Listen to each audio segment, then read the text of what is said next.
Hello everyone and welcome to this episode of From Page to Stage. I'm your host Wendy Corner and this podcast is for you if you are an entrepreneur. Yes, page and stage come together in entrepreneurship because you have a solo book out, you may have a contributory book out, you may have a regular blog, but if you're an entrepreneur I can pretty much guarantee you've got socials, haven't you? And what's that if it's not published work? Tick that box. What about the stage bit? A lot of people go, I can't do this public speaking thing. I'm shy. I'm an introvert. Okay. Can you have a conversation with one person? Yeah. Then you can do a podcast, just as we're doing now. It's a one-on-one conversation. There are a few other people listening in, but there's only one person on screen. So how about it? If you're a little bit shy and nervous about doing a podcast, come and talk to me. Let's get your message out there. Anyway. Now, today, I am very, very excited to introduce you to this gorgeous lady sitting in Queensland, Australia, by the name of Annie Bourke. Now, Annie and I have worked together on and off for a few years now, isn't it? Yeah. Mm-hmm. But I know about that much about Annie, but she knows herself an awful lot more than I do. So, Annie, I'm going to back this one to you. Tell us a bit about who you are and how you've got to where you are today. Thank you very much, Wendy, and welcome to everyone listening. Yes, I have an unusual career now, and people look at me and they say, I've never met anyone like you before, or, but you look so normal. Right. So I get the choice of two options usually. So I call myself the animal-human relationship enricher. So I help develop relationships between animals and their humans. And I do this through telepathic communication, which I've been doing for over 14 years now. Mm-hmm. And so telepathic communication is how animals talk with each other, either domestically or in the wild. And it's something that I've learnt how to do so that I can communicate with them as well, or if they're in spirit, and have profound conversations. They've got extensive vocabularies that actually surprise some people who think that their dog knows stop and walk and that's it.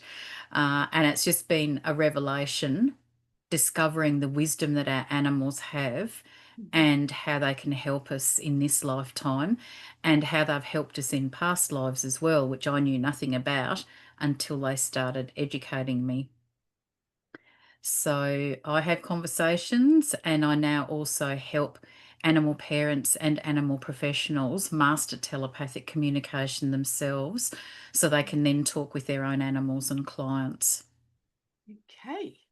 Wow. I mean, that particular end bit is even more powerful, isn't it? Because it's not relying on you then. You're empowering other people to have those conversations and have that relationship. And that's what I'd like to happen, that a lot of people around the world learn how to talk with their animals and understand why they're with them, what their purpose is, how they can help them. So I've written about that in my books as well. Right. But it's fascinating learning how they think and how they bring their personalities and senses of humour through what they say. So, they're a soul like us that's in an animal body, Right. but, they feel emotions, they laugh, they tell me funny stories, and you can just hear the emotion in their voices when they're talking and their compassion and their love and gratitude for their families. Yeah. Yeah. I'm going to ask, how did you get into that in the first place? Very interesting story. I'd always known my cats could understand me, and I actually used to say to them, I wish I could speak cat because I wanted to know what they were telling me back again, and I didn't know. I had a little ginger girl cat, and sadly, she passed away after a short illness. And it just made me feel as though I'd missed an opportunity to get to know her on a different level because I didn't know how to talk with her. Yeah. So she's the one who inspired me to look for an animal communication course. And I found one online, and there was a ginger cat on the homepage who looked exactly like her. And I thought, this is not a coincidence. This is a sign. This is what I'm meant to do. So that's where my adventure started. And And is I've that spoken. that's that you've got a ginger cat behind you, haven't you? Oh, no. That's my current oldest boy cat, Okay. who's also very gifted. So she taught she directed me into doing this work, and I've spoken to her since in spirit and just said, I just feel as though we'd miss this opportunity. She's not got no grudges at all. She knew it was my life purpose to do this work, and it was her purpose to guide me to do it. And she's appeared now in meditations and dreams. I've been able to hold her and hug her and feel her breathing and hear her vocalizing. So, the soul endures, but she's just in a different plane to the earth plane. But I can still keep connecting with her. And I'm very grateful that she's directed me to do this. I actually had a astrology chart done of me and the red cat you can see behind me, just to find out why we were together and to understand more. And it actually says in my birth chart that I'm meant to be an animal communicator, and particularly talking with animals in spirit. So it's literally written in the stars that that is my purpose. And my cat is here to help me with that. So he actually dictated the last chapter of my recent book. He Wow. had a number of important things that he wants people to know. And so he just told me what I needed to write. I just read it into my phone, converted it to text, and put it in the book. So it's a co-authored book with my cats. Are you crediting them? I've thanked them for everything they've told me, and I actually said that, the introductions from one of my girls, and I said that the cats are dictating this final chapter, and it's just effortless. Like they write paragraphs and tell you in my head what the paragraph is, and I just wrote it out aloud. Mm. Spoke it aloud Mhm. and put it into text, and it's in book form. And like That's, what I mean, picking the up on that the point, not necessarily from the cat perspective, but a number of people have said to me, "Oh, I can't write. I'm dyslexic or whatever," and and that's the point, isn't it? I mean, we pretty much all of us have got one of these machines, and Yes, you just talk to it. It's a that's voice exactly what recorder. I did. Yeah, And it just automatically converts it to text, yeah, email it to yourself, cut and paste into the book manuscript. Job done. yeah. I mean, I was going to say there's no excuse.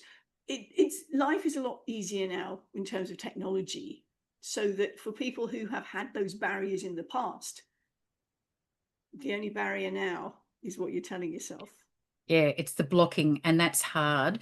But Yeah. what I did when I wrote my first two books, I actually went away on a book retreat Okay. to a little island, and there was a team there to cook for us and look after us, and all we had to do was write. And so I actually wrote two books in a week. Whoa. But we did a lot of preparation beforehand, which was Yes. invaluable. So we did book mapping. And Right. so for each book, I had to think, what are the key topics I want to have in the book? And Mhm. for that topic, what are the key messages that I want to have underneath that? So I went over with all these bits of paper with all the different topics I wanted to talk about and the dot points. And so every day we'd have a meeting and we'd say, okay, what are you going to write about in this next chunk of time? And I'd think, okay, I want to write about crystals today. So I'd write my thing about crystals and refer to all the dot points. And then after the break, then I'd talk about something else. And it didn't matter what order I wrote it in, because then you can collate it all afterwards in, whatever sequence you want. But it's just a matter of what I felt inspired to write at the time. But because I had all of those notes there about things that were essential to include, that meant, okay, I can write a paragraph about this point, a paragraph about this point. So I didn't really have to be consciously thinking about what I wanted to say, because I'd already worked that out in advance. And then when I got home, I thought, oh, I should have said X, Y, and Z. And of course, there was a chance to do editing Yes. and you can add in X, Y, and Z. But it was such, for me, I really liked the structure of it, that I had this plan there. And then I just followed the plan and I just wrote. And we'd get up early in the morning, have breakfast, and just write all day. And I'd be sitting up late at night, and the words would just flow. And to do two different books on completely different topics in the week, I just had one chapter left in one book to finalise, but I wanted to talk to some animal representatives in the wild to find out what was happening for them in their words that I could include in the book. And so I did that. when I got home again. But basically, yeah, it's amazing what you can do in a week if you put your When you mind to set it. your mind to it. Yeah. Whereas my I, third book was a different process, okay.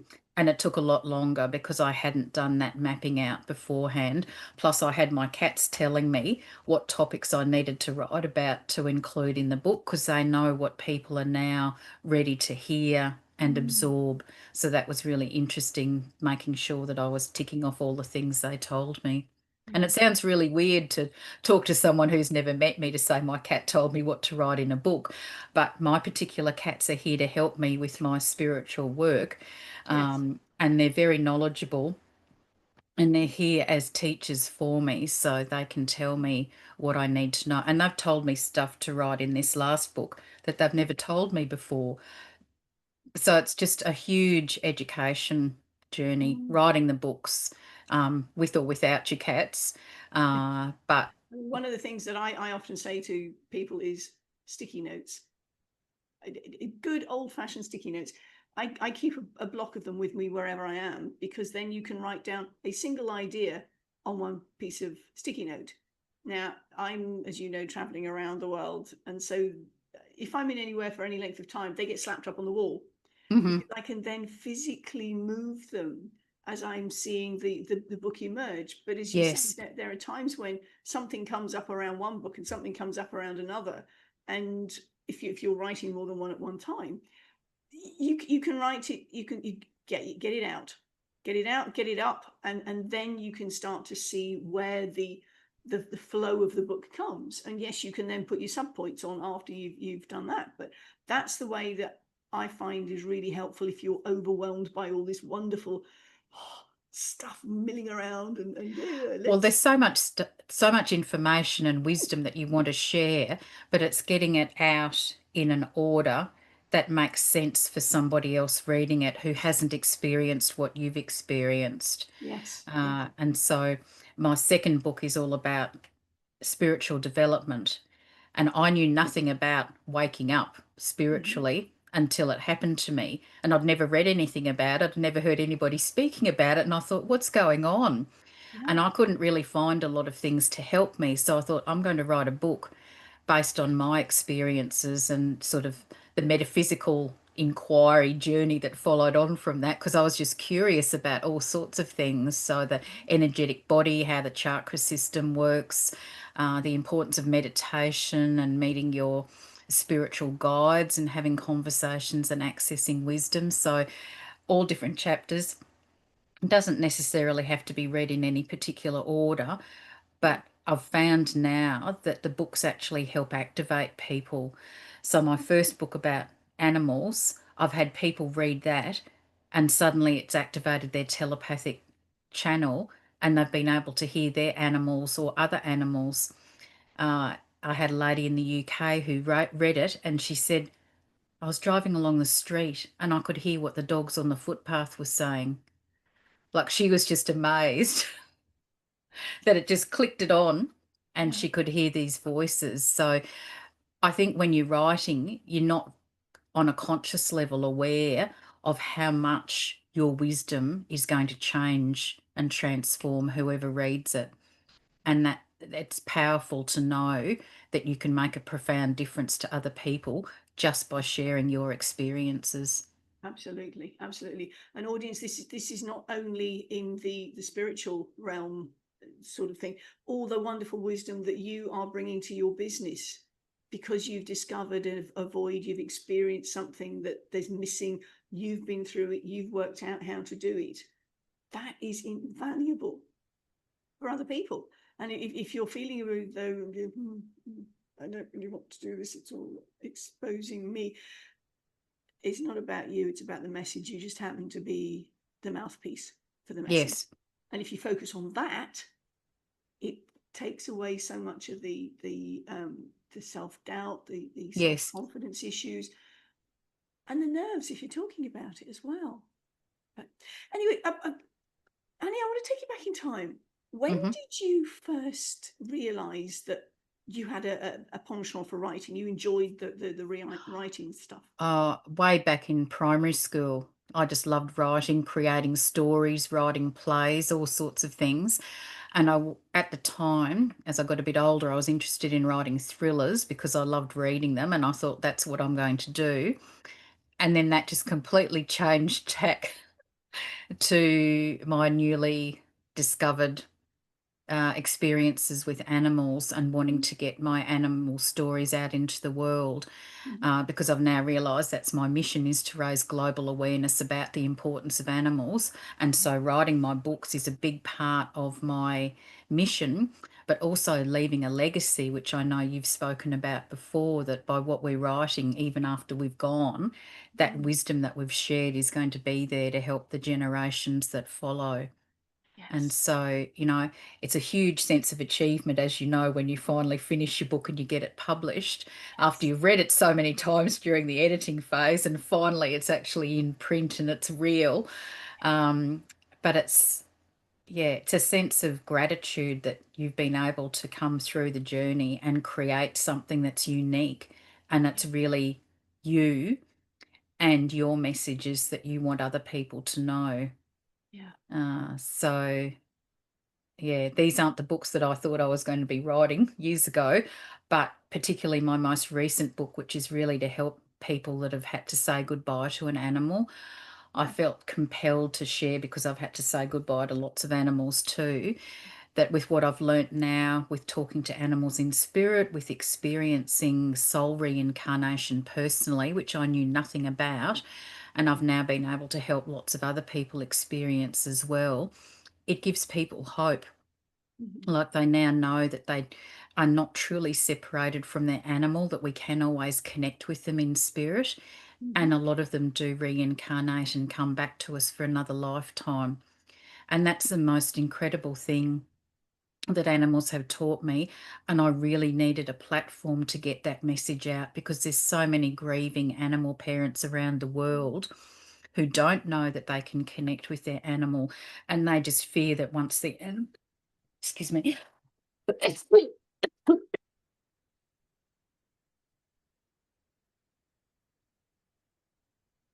You're right. They, hopefully you can edit that bit out. Um, they fear that once their animal has gone, that that's the end of the relationship. But that's not the truth, that our souls endure. The love relationship we have with our animals endures. I've had a conversation with a dog who passed over more than 20 years ago, and it's the same as having a conversation with you now. It's a two-way conversation with a Mhm. soul. So it Mm. doesn't matter what dimension they're in, we can still connect. And then it's finding out, is it their destiny to come back in this lifetime? And if it is, then they can give me the details, and then I can help the parents find them. And I just know from my personal experience how incredible it is to have your animal back again and have another lifetime of love with them. So I've Mm. written lots of my clients' stories with discovering their animal again. And some of the stories are just amazing Is because, that are those included in this book that is being republished? yes, Right. yes, yep. Tell us So a bit more it's, about that, because audience, yeah, before we so go on. sorry. It's Yeah. called Crossing the Bridge to Animal Consciousness. And I coined the phrase animal soulology. I made up the word because it's all about souls. And, they go on a soul journey just like we do. They have a soul mission and lessons to learn just like we do. So we're just souls. Some of us are in animal bodies, some of us are in human bodies, but we go on this journey. And, if it's their destiny to come back, they do. And I know now that a lot of animals must have long soul contracts with us because they keep coming back for multiple lifetimes. So I've discovered now that animals can recall their details about their past lives. And we as humans can't unless we have a past life regression or go somewhere that triggers memories of the past. But they can recall specific details and whether they were a human or an animal with us, what country we were in, what year, and details about occupations. And I research all this because I'm fascinated by it, and it's all historically accurate. It's just Mm. amazing. And so some of that information's in there as well. So, but yes, I'm just about to launch the second edition of that book. I So feel that it's the should most come out. important. Sorry, When's that coming out? that will be coming out on the 9th of July. 9th of July 2025. Got it. Yes. But Cool. I feel that that is the most important book I've written to date to be Hmm. able to help people through their grief, but Yeah. also to know that there's hope as well. Mm. So I've said on the back of it that it's the essential guide for animal parents, because at the moment this is wisdom that's not commonly talked about, Yes. and people don't know. Like, I knew nothing about reincarnation till one of my cats let me experience it, so I could then write about it and help other people with the process. Mm. So that's been a huge part with my books, is sharing the wisdom from animals that people aren't exposed to. I feel that because I can communicate with them, it's Yeah. my duty to be able to share their wisdom with the world. And the books are just a fabulous platform to be able to do that. And segueing nicely into the speaking side of things, because this is from page to stage, tell us about what's your speaker journey been like? Were you Interesting. speaking before you I started writing? Is your speaking uh, as a result of the writing? I think when I did my first podcast interview, I had written my first two books. Okay. And being a speaker wasn't really anything that had been on my radar, but someone said, "Oh, I'd love to interview you on my show. Would you like to be a guest?" So that was a learning experience, how to be a guest on a show and have all the setup with the speakers and everything else. And, think about what are the key messages that you want to share with people. Yeah. And it's really, sharing my passion for animals. So it's not necessarily promoting your business, although, you do get an opportunity to do that, but it's helping people understand that their animal is not just a pet, and that Mhm. they understand what you're saying and that there is a reason that they're with you. So I did the first interview, and that was lovely because the host's cat stayed in her arms for the whole hour of the conversation, and he'd never done that with anyone else because they listen, they understand everything we say. So he just sat there contentedly listening to everything that I was saying, Listening which to. was just beautiful. And Mm. so opportunities have just, come on from that. And I think I'm also fortunate because I can talk at summits and on podcasts from an author perspective. I can talk from an animal perspective. I can talk from a grief perspective. And I can talk from a spiritual perspective. So it gives me a broad range of different arenas to be Yeah. part of. So I have spoken at a few different summits and been on a number of international podcasts like yours, being based in Singapore at the moment. Yay. Yeah. And it just means that you can access different people that wouldn't normally come across your path and wouldn't know what you do and how you can help transform their life. And I think that's just a key part of being able to speak. And obviously, being a published author means that you've got some credibility to be a guest on someone's show, but it's how you articulate that, and how you enthrall the audience so that they want to know more about their animals and why they're together. And Yeah. that's to me, I just feel like it's a detective story that I'm living in. You're getting the clues and finding out the answers to questions. It's just amazing. Yeah, I mean, pulling on from that point, you were saying about that you actually are your aim is to train other people or releasing them the ability to be able to communicate with their animals. Do you run workshops and things then? I've actually just run my first in-person workshop last weekend, which was Oh, very good. exciting, called Awaken Your Soul Connection. So Uh-huh. that was just introducing people to a number of different concepts about their animals, and like people had never heard about some of the information that I was presenting with them. I Mm. do run free masterclasses every month online for animal parents or animal professionals about all sorts of different topics. And I've done Are speaking at those, different. do you, excuse me interrupting for a second, do Mhm. you access those masterclasses through a common link? Is that something that you would find on your website? I I do have a page on my website with masterclass links. I also advertise them on social media, so my Facebook pages, LinkedIn pages, and Audience, we're going to Instagram. make sure that all these links are in the show notes Yes, so you can go yes, find. yep. And then I also have done a lot of videos which are now on my YouTube Your channel. YouTube channel. Yep. So a lot of conversations that I've had with animals, just so that people understand the kind of information that you can find out if you book a conversation.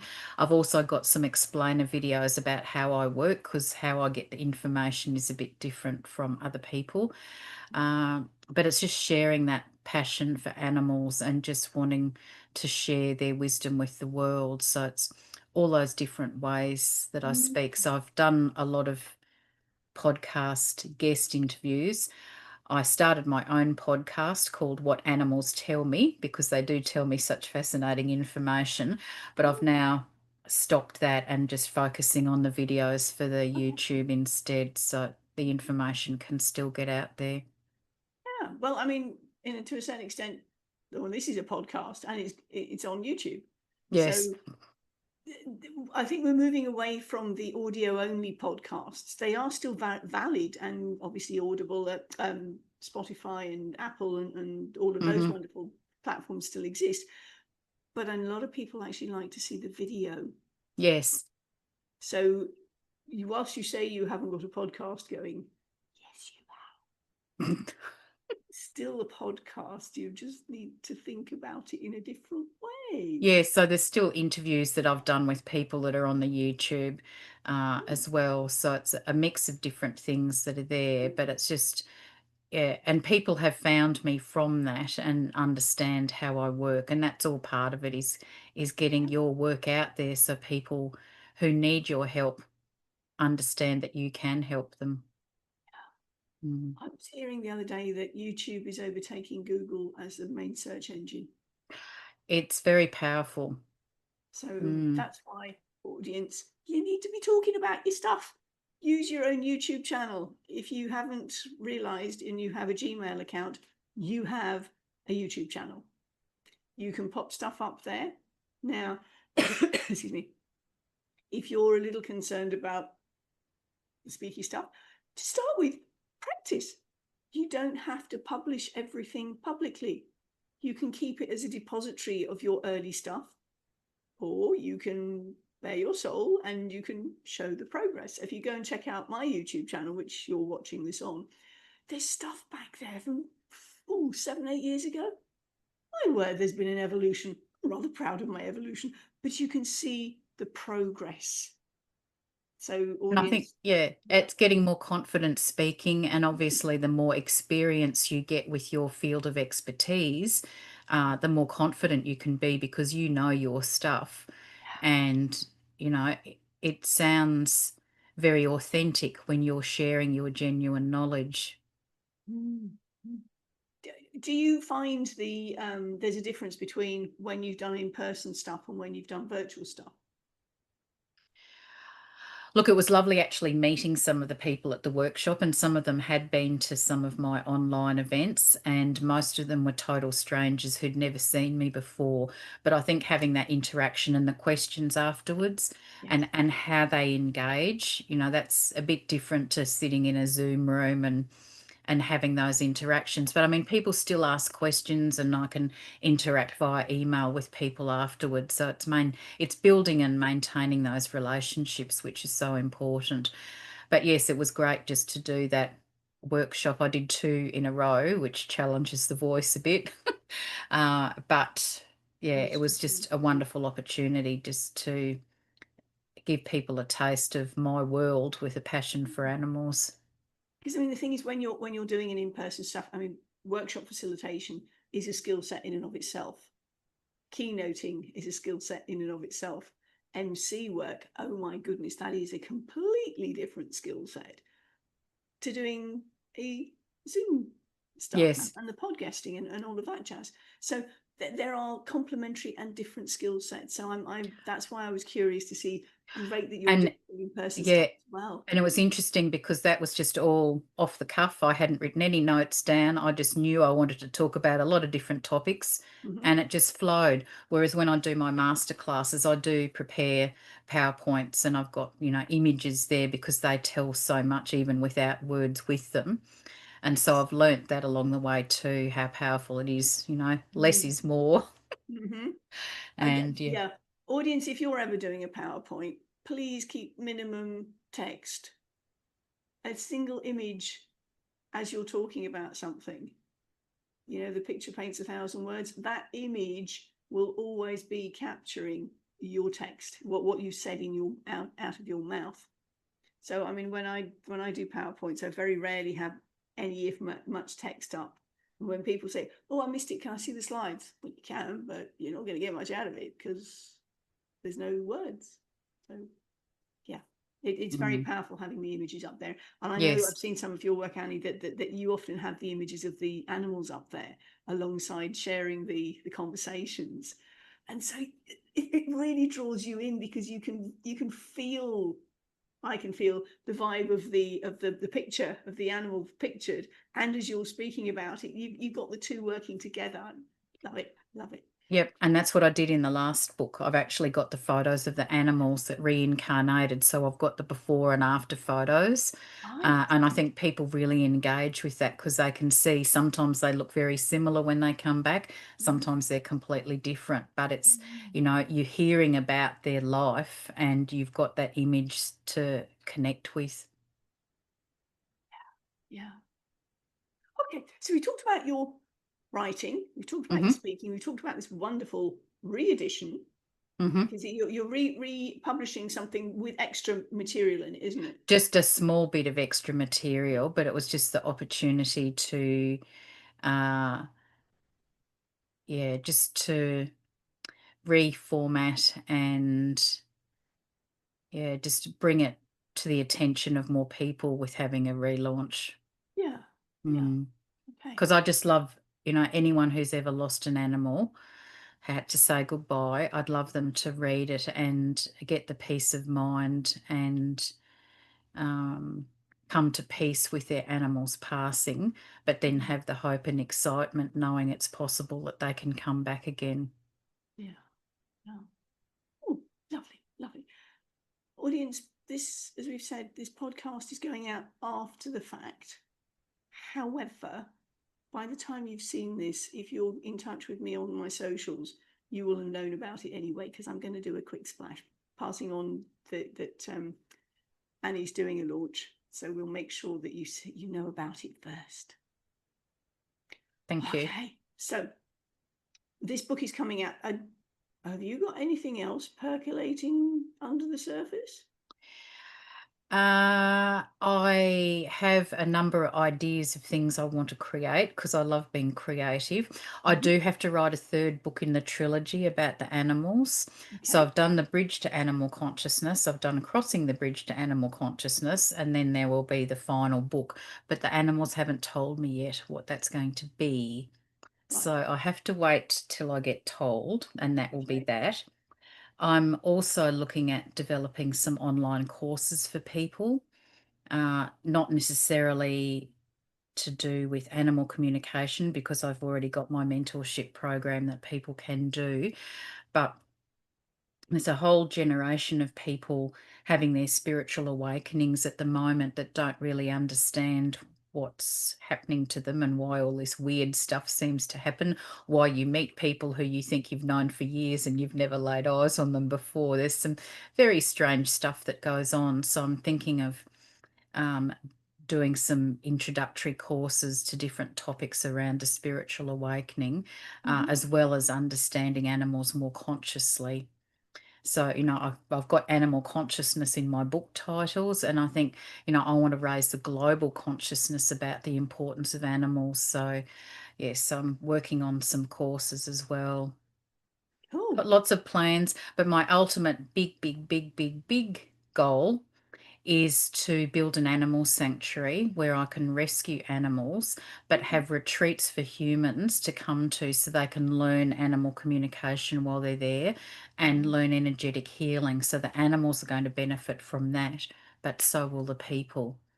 Wow. So that's the big, big goal. And I know there are a few animal sanctuaries around, but having that additional layer of the retreats on top of it, and the space could be rented out for other people who want course to run courses, Mm-hmm. but to have that opportunity to come and live in and work with the animals. I'm So that's curious. the big, hairy, audacious goal, as they That's a call it. very brilliant, big, hairy, audacious goal. I'm curious about the animals that you're planning on having in there. Are you looking primarily at domestic sort of cats and dogs? Look, I've looked at a number of different sanctuaries where people have got lots of cats and dogs, but then a lot of people have got rescue horses, rescue sheep, rescue pigs, rescue goats, rescue llamas, rescue chickens, whatever you can think of. There are animals that can be rescued and given the security and safety of a home where they're going to get good food, good care, Mm. nutrition, and have a lifetime for the rest of their life No. as long as they want to be here. So yes, I think it's going to be eclectic with the different animals.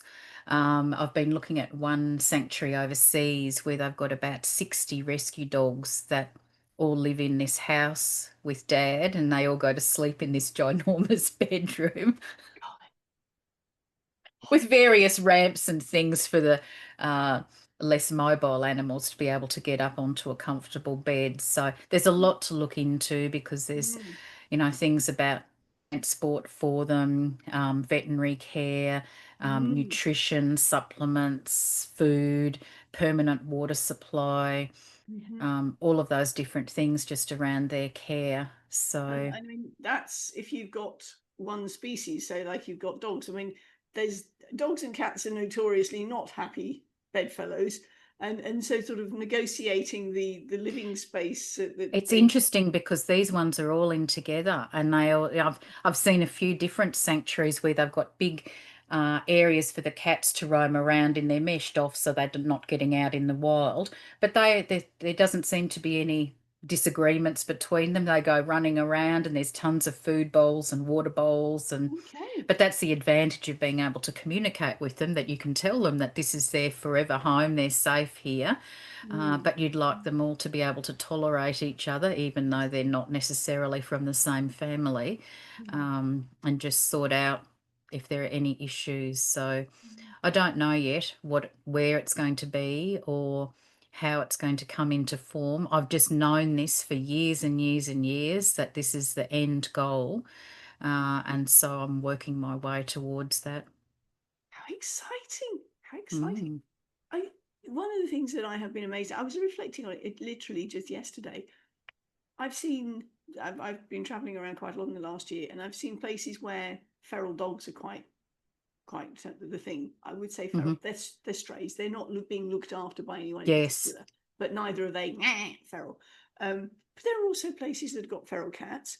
Singapore, it's chickens. Yeah. There are chooks running around. I mean, here I am in a concrete jungle, and there's a rooster with a hen and a couple of chicks running around. Okay, did I just see that? Well, apparently during COVID, nobody was looking after them, and so they've come in from the countryside. Apparently, they had deer, they had wild boar coming into the city. Oh yeah. Hmm.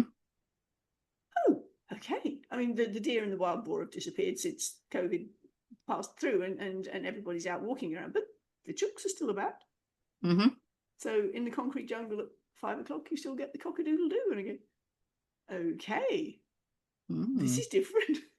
Well, they must be getting grain or something from somewhere Well, they're to scratching stay there. around, Food, yeah. and they're very often somebody will upend their unwanted rice, but you got to be careful of that because the rats will come in as well. Hmm. So yeah, Yep. so interesting places I've visited, but yeah. But I mean, the chooks are actually in very good quality, very good state. I mean, the beautiful sheen on the rooster's feathers, and you think you're actually in pretty good nick, mate, because otherwise Mm-hmm. your feathers wouldn't be that good. Mm-hmm. Uh, So he's getting looked after with a diet somewhere. yeah, Mm. yeah.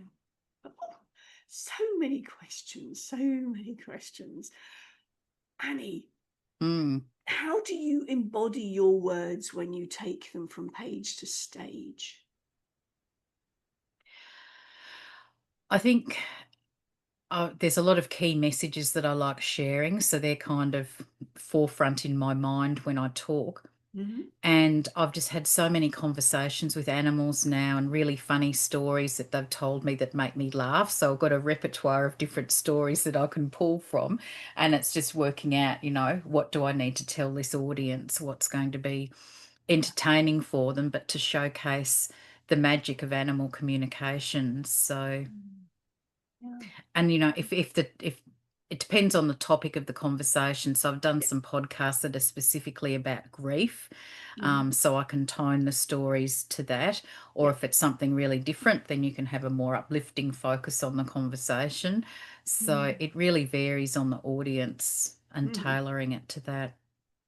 And before we hit record, you were commenting on a brilliant quote you'd heard. Yes, because it really struck home for me, particularly when I wrote my book about spiritual awakening, because I felt I was bearing my soul because I was Mm. sharing some of my very personal experiences with waking up. So it's a quote from Paulo Coelho, and I hope I've said that correctly. And he said, writing is a socially acceptable form of being naked in public. Now, it's a funny concept to think about because you don't normally wouldn't want to go naked in public, but in an aspect you are because you're fully exposed. It's your words, Mm-hmm. your intellectual property, your personal experiences that you're sharing with everyone else in the world, and you don't know who's going to read your book.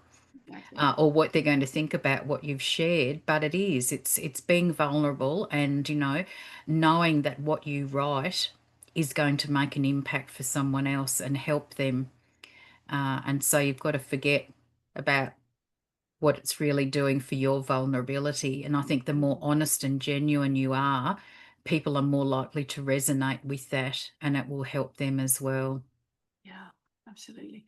And going on from that point, the actual speaking about it as well, that particularly when I've worked with authors whose book has been quite traumatic for them to write. So I'm very keen that I consider I have a duty of care to enable the speaker to write, sorry, the writer to speak about their journey in a way that's not going to re-traumatize them or the audience. Yep. So we don't want to get stuck in the mucky mire of all that, that emotional No. goo. And that's a good point because when I wrote my first book, I spoke about my two original animal communication cats who passed away. And so it was, sharing their stories. One was sudden and unexpected, and I didn't get a chance to say goodbye. Mm-hmm. And one of them, I did get some warning, so I was able to say goodbye. But both situations affect us regardless of how old the animal Yes. is and how long they've been with us. And it was very challenging to have to revisit that grief and write down how I felt and what it did. Mm. And my publisher said to me how healing it was going to be for me to be able to write about that, but also knowing that that was going to help other people also going through that grief journey. So it changes the focus. It's not just about you and being reluctant to share what actually happened. It's knowing that the depth of the emotion that you felt normalizes that for other people because people don't talk about grief with animals. No. And so many people say, it's just a cat, it's just a dog, get over it. And it's not like that at all. For some people, they're equivalent of our children. Yes. We may have had multiple lifetimes with them. And so the grief is really intense when they have to leave us. And it's, normalizing it that it's okay to grieve however long it takes. It's an individual journey. There's no time frame where you're suddenly going to be over it and Mm-hmm. able to, meld back into society again. And it just hits you. You get waves of grief. It's like losing a human as well, but animals are different. And people who haven't had animals don't understand what animal parents go through with the love Mm-hmm. they experience during that lifetime and the companionship and the loyalty, and then suddenly the void when they're not there. But that's what I wanted to do, was just to describe practical things we can do to cope with that journey, and then know that for many people, their animals do come back, and you have this amazing euphoria and excitement when they're back to have another lifetime with you. And that's really powerful. And it totally changes the grief process. So for me, when my cat suddenly passed away and I asked, what did you do that for? And she said, oh, I needed a new body. Like, doesn't everybody else do that? And I'm thinking, what? And then she told me to stop being so sentimental and that she was coming back. Now, because she'd been so accurate with everything she'd been teaching me, I had to believe her. But everyone thought it was a really weird grief coping technique, pretending that your animal's coming back to life again. But she told me what she was going to look like. She came back. And As another so, cat. yes, but she described what she was going to look like. And yeah, it just opened my eyes now to the fact that there is life after life. And it's totally changed my understanding of reality, Mm. because I now know that they can come back. So, people listening to this now, you may have your childhood pet who's reincarnated back to you. And some people know there's something familiar about their new animal, but they can't put their finger on it, and they're not aware that reincarnation happens. Mm. Or it can be someone you've known from a past life, or an animal from a past life whose soul has come back to you. And so it's just being aware that that soul who's in the animal with you, there is a reason that they're back with you. And I love discovering who that soul is and why they're back with their human. Little mysteries. Back to Uh, your detective work again, isn't it? I know, but it's just so fascinating finding it out. I had a lady doing my mentorship program, and as part of that, we have conversations with animals in spirit. And so she spoke with one of her cats and asked for consent to have the conversation. She heard her father's voice. So her father's soul had been in that cat, come back to be part of the family. And that's what people can find. And, it might be a grandparent who's come back. But there's all these links we have with the souls in our animals that often we're completely oblivious of. The animals know who they are, and sometimes they're very vocal because they want us to know who they are. And then they can relax because then they know, and they can just enjoy having a different relationship with us. But that's all part of the magic of it as well. Mm. Mm. As we're winding up then, any final words for us? Look, the most important thing I'd love listeners to do is just to talk verbally with your animals every day. When we don't know how to talk to them telepathically, they do understand everything that we say verbally. And particularly if we can say that we love them and we're grateful that they're with us. They know that we love them, but hearing us verbalize it is incredibly empowering, because they respond to the frequencies of words. And so they know how powerful the words love and gratitude are. And I've had people tell me, oh, I listened to you and I went and told my cat that I loved her. And she just looked at me like they understand exactly what you're saying. And it can change relationships just from having one verbal conversation. They love it when we know that they understand. But it's just having that verbal conversation, watching their body language, watching them, their eyes. They might change behaviour. There's a number of things they can do to try and get messages to us until we know how to communicate telepathically. But yes, telling them that we love them is so important. If we're going out, we tell them where we're going, what we're doing, when we're coming back. For our animals who are here with a guardian relation, a role, if we go out, they feel as though they're failing because they don't know where we've gone and if we're coming back. And for animals who have experienced abandonment, that can be very challenging. They understand the concept of time. So if you say, I'm going out, I'm going to buy dog treats and dog food, I'll be back in 2 hours, they can count down the 2 hours and be ready and waiting for you when you walk in the door again.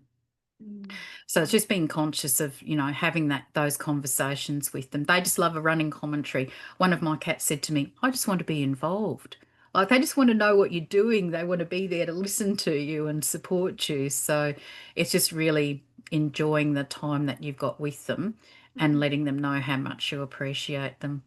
Thank you, Annie. As always, fascinating talking with you. So for now, though, audience, join with me in thanking Annie for sharing her from page to stage. Thank you, Thank you Annie. very much. For now, Bye from us.